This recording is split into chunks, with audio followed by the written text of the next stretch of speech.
So let's say I'm finding out this body is way too long and I want to shorten the body. I may feel stuck because see this how this goes nicely, forms the back of the body and then comes down and forms the bottom. It's not a big deal with golden ratio design. You can get a smaller circle and you can find a different curve to follow. So I'm going to go ahead and try to shorten this body a little bit. Just going to line this up. See, I'm kind of lining the circle up here, but also down here. And we can follow this circle. So this follows this one right here all the way down. And then we could start to change and it can follow this one now. So I could shorten the body. So it's really just following those curves. As long as you follow those curves and they're all within the golden ratio, it's all fair game. And I'm just subtracting points if I have too many.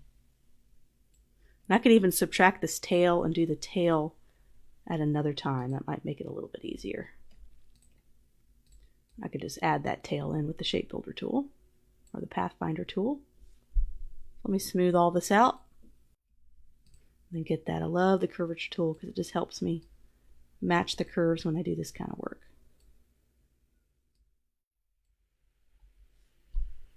So now we have a shorter body and we can go ahead and toggle that on, kind of see how that's starting to form.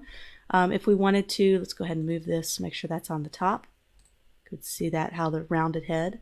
You could always make the head bigger or taller. You just combine those circles and find opportunities to use them. And also make sure you keep the circles that are being used. So if you have any circles that aren't being used for a curve, delete them because it can be a crazy mess if you have something super complicated. So I think all of these circles are being used on some curve at some point. Let's just take it in another direction just to continue to practice. I erased the tail and we're going to try to make a little penguin shape out of this. I think we got a really good body for a penguin, a nice big fat body. So, you know, a lot of penguins have this little white kind of curve on their chest. And once again, the golden ratio can come in handy kind of trying to find where that curve would start and begin. We could do it here and have it become this little area right here. We can get an even bigger circle and try to find the curve that way. So maybe right about here. And what I like to do is find another opportunity to line it up with another circle. So see how this lines up right there at the tip of the nose? So that could be a good location. And you can also use the Shape Builder tool to draw and subtract the shape as well. But I'm just going to draw it here real quick on top. Go ahead and make that a solid color. We can go back and fine tune where it bends using the curvature tool. Whatever tool you like to use. If you just like using the pen tool, nothing beats the curvature tool when you're trying to do curves though. And we can make this a different color. We can make it a little bit lighter so we can kind of know what shape it is and send it behind. You can also put the circles on another layer so you don't accidentally select that. Yay, and now we can create little feet and we got our little penguin icon. We can even create an eye with the golden ratio. Let's go ahead and go ahead and get 2 of these little ones. Let's go ahead and grab all 3, bring them over. And what I'd like to do is see how these kind of cross over here. We could put the eye in that location. Seems like a natural fit. Put it right here. Okay, we can make that a fill, a solid fill. Maybe use this color. All I have to do is add some feet, and I think we have a little penguin icon here. So I went back and I added just a little bit of a foot there, just drew a foot shape. You can kind of see the shape that I drew. And just added a circle to kind of get the curve of the paw or the foot or whatever you call it on a penguin right there. And then I just added like a little tail and used this curve to get kind of the downward slope of the tail. So with all penguins, this penguin doesn't have any wings. So let's add maybe a little flap of wings here. So we can take 2 of these circles and see what might make some good overlapping wings. So I'm just going to copy and paste the same size. And see these overlapping, I'm going to go ahead and make them a different color so you can start to really see them. So you see kind of the overlap that I made here with the circles. And that's how you use the golden ratio, is finding those overlapping objects. So let's say I want to, instead of having to draw over that and do all that, I could just take the Shape Builder tool. Of course, I'm going to copy and paste because I want to keep those circles as a reference.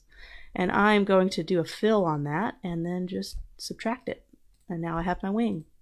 And now I can make it the same color here and go ahead and keep these circles here for a reference guide so I could show people how I came up with that shape.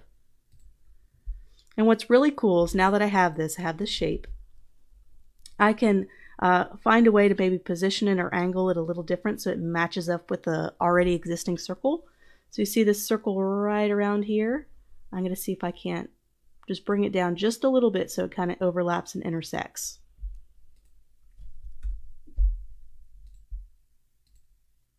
So at least there's some kind of connection with the other circles.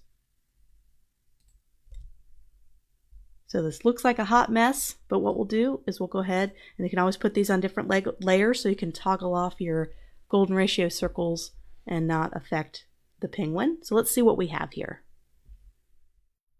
So here's our penguin taking shape, and I decided to extend this white belly portion all the way up through the neck after looking at some reference photos of penguins. So it's really good to kind of check on a real photo just to kind of see in terms of their anatomy how it looks. So I just kind of did that, and I used the golden ratio as inspiration. I also switched out the colors, started to put some coloring into our icon if we wanted to add colors. So I'm going to toggle on my golden ratio layer here so I can toggle it on and off. And I made it a nice color that's going to have a nice high contrast so I can kind of see kind of what's going on here with all these different overlapping circles. And what I did when I zoomed in here, you can kind of see my inspiration for doing some of the curves of the neck. So I used this circle to kind of do the curve all the way up, and then used kind of curves to go down.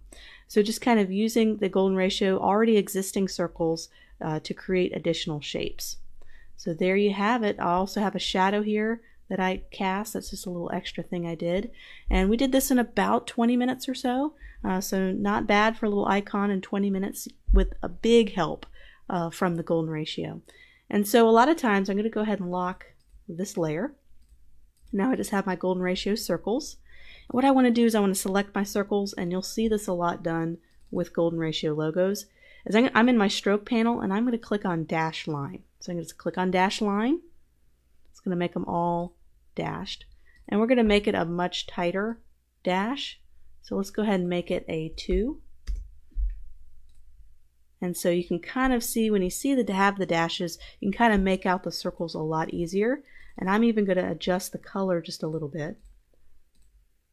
There we go. So now people can have a better idea of kind of where these intersecting circles are. Just the dotted lines just kind of help guide the eye a little bit better. So there you go. I'm just going to add a little bit of color and pizzazz and have a final presentation for our little penguin icon.